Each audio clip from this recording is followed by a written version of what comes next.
Hi everyone, Brad here. Welcome to Airstream, Utah. Today on this Maintenance Monday, I want to talk to you about lift kits. Join me. As you can see behind me there, we got trained technicians doing a lift kit on this big 30-foot flying cloud. If you find that you drag your bumper often or going into gas stations or into your driveway or into your storage spot, maybe a lift kit is for you. It really depends on how much space you have from the back tire to your back bumper back here.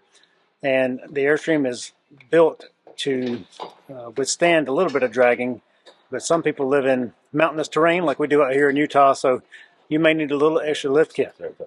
And if you have a bike rack on the back of your rig or something like that that extends the bumper even further back, this may be an option for you. If you'd like to lift kit on your rig, please give us a call, send us an email, better yet stop by. We'd love to help you out in person. Have a great day everyone, and happy adventures.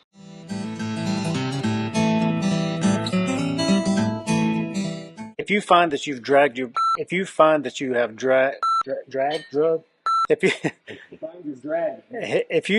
you find that you drag your bumper